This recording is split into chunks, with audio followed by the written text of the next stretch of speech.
সাইয়েদনা হজরত ইউসুফ আলাইহিসসালাতু ওয়াসসালামের একমাত্র আপন ছোট ভাই হজরত বুনিয়ামিনের মাকবারা এটি। এখানে রয়েছে হযরত বুনিয়ামিন আলাইহিস সালামের মাকবারা। এর একটু অদূরেই রয়েছে চার মাযহাবের শ্রেষ্ঠ একটি মাযহাব শাফি মাযহাবের ইমাম শাফি রহমতুল্লাহি আলাইহির মায়ের মাকবারা। মাদিনাতুল বুউস আল ইসলামিয়া অর্থাৎ আল আজহার বিশ্ববিদ্যালয়ে অধ্যয়নরত বিদেশি শিক্ষার্থীদের ছাত্রাবাস। এখান থেকে বের হয়ে ট্যাক্সি নিয়ে আমি আর সাহেব ভাই রওনা হচ্ছি হজরত বুনিয়ামিনের মাকবারা জিয়ারতের উদ্দেশ্যে।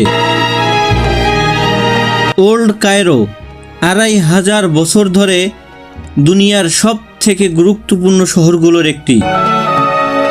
এই শহরের প্রাচীন স্থাপত্য শিল্প দেখতে দেখতে আমরা এগোচ্ছি সামনের দিকে। অবশেষে আমরা নেমে পড়লাম মিশরের রাজধানী কায়রোর প্রাণ কেন্দ্রে, জ্ঞানের কাবাখ্যাত হাজার বছরের প্রাচীন বিদ্যাপীঠ আল আজহার মসজিদ এলাকায়। যে পথে হেঁটেছিল শত সহস্র অলিয়াউলিয়া গাউস কুতুব। এখান থেকে একটু অদূরেই দারব আল আহকাম নামক এক নিভৃত পল্লীতে হজরত ইউসুফ আলাইহিসসালাতু ওয়াসসালামের আপন ছোট ভাই হজরত বুনিয়ামিনের मकबरा अवस्थित। अस्सलाम वालेकुम शाहिद भाई। वालेकुम सलाम व रहमतुल्लाह। जी हम कहाँ जा रहे हैं? अभी हम जा रहे हैं हज़रत यूसुफ अलैहिस्सलाम के भाई बिन्यामीन अलैहिस्सलाम के मकबरे पर ज़ियारत की। দর্শক, আমরা আপনাদেরকে এখন নিয়ে যাচ্ছি হজরত ইউসুফ আলাইহিসসালামের ভাই হজরত বুনিয়ামিন আলাইহিসসালামের মাকবারা জিয়ারতের উদ্দেশ্যে। আমাদের সাথে আন্ডারপাস দিয়ে আমরা এসে পৌঁছেছি আল আজহার মসজিদের দক্ষিণ দিকে। আমরা যেই রাস্তা দিয়ে এগোচ্ছি এই অলিগলির সাথে জড়িয়ে আছে হাজার হাজার বছরের ইসলামের জ্ঞান বিজ্ঞানের অজস্র ইতিহাস। সড়কের দুপাশে এই লাইব্রেরিগুলোতে আজও পাওয়া যাচ্ছে বিশ্ববিখ্যাত ও প্রাচীন সব ইসলামিক ও জ্ঞান বিজ্ঞানের অসংখ্য দুর্লভ বই।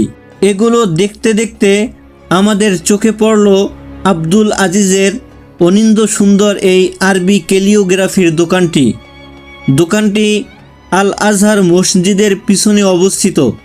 আপনি আপনার পছন্দের যে কোনো নাম লিখিয়ে নিতে পারবেন এবং এর প্রতিটি প্রাইস পড়বে মিশরীয় ৭০ পাউন্ড। সালাম আলাইকুম হাবিবি। वालेकुम सलाम। इसमा के अब्दुल अजीज। नाम वाहिद बिकाम साबुन। আইওয়া, শুকরান হাবিবি। সালাম আলাইকুম। বন্ধুরা, যে এলাকার অলিগলিতে হাঁটছি এই এলাকা হাজার হাজার বছরের প্রাচীন। তা খুব সহজেই অনুমান করা যায় আশেপাশের এই ভঙ্গুর অনুন্নত বাড়িগুলোর দিকে লক্ষ্য করলে।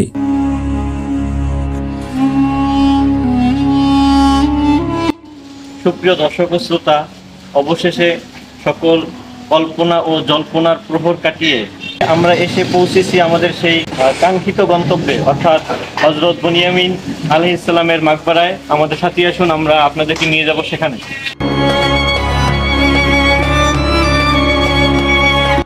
স্থানীয় মানুষগণ ভক্তি ও শ্রদ্ধার সাথে স্মরণ করে হজরত বুনিয়ামিনের কথা। অত্যন্ত দুঃখের সাথে বলতে হয়, নবী হজরত ইউসুফ আলাইহিসসালাতু ওয়াসসালামের আপন সহোদর ছোট ভাই বুনিয়ামিনের মাজার এবং মাজার সংলগ্ন মসজিদ অযত্ন ও অবহেলায় পড়ে আছে। আসসালামু আলাইকুম ওয়া রাহমাতুল্লাহি ওয়া বারাকাতুহু। সুপ্রিয় দর্শক শ্রোতা বন্ধুরা, দেশে প্রবাসে কাছে ও দূরে যে যেখান থেকে দেখছেন সকলকে আমন্ত্রণ জানাচ্ছি মিশরের ইতিহাস, ঐতিহ্য, সভ্যতা ও সালতানাতের স্থাপত্যের উপর নির্মিত আমার ডকুমেন্টারি ভিডিও পর্বে। আজকের পর্বে আমরা আপনাদেরকে নিয়ে এসেছি সাইয়েদনা হজরত ইউসুফ আলাইহিসসালাতু ওয়াসসালামের স্নেহের আপন ছোট ভাই সাইয়েদনা হজরত বুনিয়ামিন আলাইহিসসালামের মাকবারায়। দর্শক দেখতে পাচ্ছেন এটি হচ্ছে সাইয়েদনা হযরত বনিয়ামিন আলাইহিস সালামের মাকবারা। বন্ধুরা, সূরা ইউসুফে মহান আল্লাহ তাআলা হযরত ইউসুফ আলাইহিস সালাতু ওয়াস সালামের জীবন বৃত্তান্ত উল্লেখ করেছেন। সেখানে রয়েছে হযরত ইউসুফ আলাইহিস সালামের পূর্ণাঙ্গ জীবনী এবং ভাইদের শত্রুতামি। সেই ইউসুফ আলাইহিস সালাতু ওয়াস সালামের ঘটনার সাথে গুরুত্বপূর্ণ একটি অংশ হচ্ছে হযরত বনিয়ামিন আলাইহিস সালাতু ওয়াস সালাম। এটি হচ্ছে সেই সাইয়েদনা হযরত ইউসুফ আলাইহিস সালাতু ওয়াস সালামের আপন ছোট ভাই বনিয়ামিন আলাইহিস সালামের কবরস্থান। পবিত্র কালামুল্লাহ শরীফের সূরা ইউসুফের ৮ নং আয়াতে হযরত বনিয়ামিনকে নিয়ে ইঙ্গিত রয়েছে। আল্লাহ তাআলা ইরশাদ করেছেন, ইয ক্বালু লা ইউসুফু ওয়া আখুহু আহাব্বু ইলা আবিনা মিন্না ওয়া নাহনু উসবাতুন ইন্না আবানা লাফি দালালিন মুবিন। অর্থাৎ তার ভাইরা হিংসা করে বলেছিল যে আমাদের পিতামাতা ইউসুফ আলাইহিস সালাম এবং তার ভাইকে আমাদের থেকেও বেশি ভালোবাসে, অথচ আমরা একই দলের। নিশ্চয়ই আমাদের পিতা সুস্পষ্ট ভ্রান্তির মধ্যে রয়েছে। বন্ধুরা, হযরত ইউসুফ আলাইহিস সালাতু ওয়াস সালামের পরই হযরত ইয়াকুব আলাইহিস সালাতু ওয়াস সালাম যাকে সবচেয়ে বেশি ভালোবেসেছিলেন তিনি ছিলেন এই বনিয়ামিন। আর বনিয়ামিন ছিলেন হযরত ইয়াকুব আলাইহিস সালাতু ওয়াস সালাম এবং তার স্ত্রী রাহেল বিনতে লেবানের একমাত্র কনিষ্ঠ সন্তান। এবং হযরত ইউসুফ আলাইহিস সালাতু ওয়াস সালামকে যখন তার ভাইয়েরা শত্রুতামি করে কূপে ফেলে দিয়েছিল, তারপর থেকে তার পিতা ছেলের শোকে কাতর হয়েছিলেন। এরপর থেকেই কিন্তু তিনি বনিয়ামিনকে সবচেয়ে বেশি ভালোবেসেছিলেন।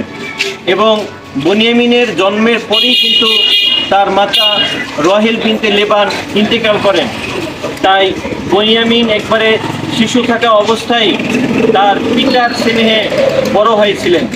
তো বন্ধুরা, চলুন আজকের পর্বে আমরা আপনাদেরকে ঘুরে ঘুরে দেখাবো এই মাকবারাটি।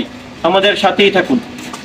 মিশরের কায়রো শহরের এই দারব আল আহকাম নিভৃত এলাকায় সাইয়েদনা হযরত ইউসুফ আলাইহিস সালাতু ওয়াস সালামের আপন স্নেহের ছোট ভাই বনিয়ামিনের মাকবারা এটি।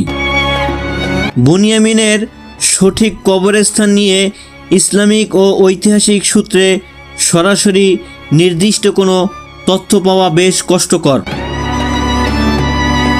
বন্ধুরা দেখতে পাচ্ছেন এখানে সুস্পষ্টভাবে লেখা আছে আযা মাকাম সাইয়েদনা বিনিয়ামিন ইসহাকে সাইয়েদনা ইউসুফ রাদিয়াল্লাহু আনহু। অর্থাৎ এখানে যে একটি দেয়াল রয়েছে, এই দেয়ালের ওপাশে রয়েছে হযরত বনিয়ামিন আলাইহিস সালাতু ওয়াস সালামের মাকবারা। আর এই যে দেখতে পাচ্ছেন এখানে এই যে একটি দরজা রয়েছে, এটি হচ্ছে তার মাজার সংলগ্ন মসজিদ। মসজিদটি বর্তমানে তালাবদ্ধ রয়েছে, কারণ ভিতরটা একেবারে ভেঙে চলে রয়েছে অযত্নের কারণে। এই কারণে এখন ভিতরে প্রবেশের অনুমতি নেই। সুপ্রিয় দর্শক ও শ্রোতা, আজকে আপনাদেরকে হযরত বনিয়ামিন আলাইহিস সালাতু ওয়াস সালামের মাকবারা জিয়ারতের উদ্দেশ্যে নিয়ে আসতে পেরেছি, এজন্য খুবই ভালো লাগছে। মনে হচ্ছে আমরা হারিয়ে গেছি প্রায় 5000 বছর সেই প্রাচীন ইতিহাসে। মনে হচ্ছে সেই নবী ইউসুফ আলাইহিস সালাতু ওয়াস সালামের সাথে ঘটে যাওয়া সেই ইতিহাসগুলো এবং তার পরিবার যে মিশরে অবস্থান করেছিলেন সেই ইতিহাসগুলো চোখের পাতায় ভাসছে। দর্শক, আরেকটি বিষয় আপনাদেরকে স্পষ্ট করে বলতে চাই। আপনারা যে দেখতে পাচ্ছেন হযরত বনিয়ামিন আলাইহিস সালাতু ওয়াস সালামের মাকবারা, এখানে এটা নিয়ে ঐতিহাসিকগণ এবং ইতিহাসে অনেক মতানৈক্য রয়েছে। কারো কারো মতে তার মাকবারা ফিলিস্তিনে, কারো কারো মতে লেবাননে। কিন্তু সকলেই ঐক্যমত পোষণ করেছেন যে বনিয়ামিন আলাইহিস সালাম এখানে যে অবস্থান করেছিলেন, বিশেষ করে হযরত ইউসুফ আলাইহিস সালাতু ওয়াস সালাম এবং তার পরিবার দীর্ঘ একটি সময় মিশরে অবস্থান করেছিলেন এবং তিনি যে এখানে এসেছিলেন এই ব্যাপারে কারো মতানৈক্য নেই। কিন্তু তার মাকবারাটা এখন কোথায় রয়েছে এটা নিয়ে ইতিহাস এবং ঐতিহাসিকদের নিকটে মতানৈক্য রয়েছে। আজকের ভিডিও এ পর্যন্তই। আশা করি ভিডিওটি আপনারা উপভোগ করবেন। আজকের মতো এখানেই বিদায় নিচ্ছি। কথা হবে পরবর্তীতে নতুন কোনো ভিডিওতে, নতুন কোনো স্থানে। সেই পর্যন্ত আপনারা সকলেই সুস্থ থাকুন, ভালো থাকুন। আসসালামু আলাইকুম ওয়া রাহমাতুল্লাহি ওয়া বারাকাতুহু।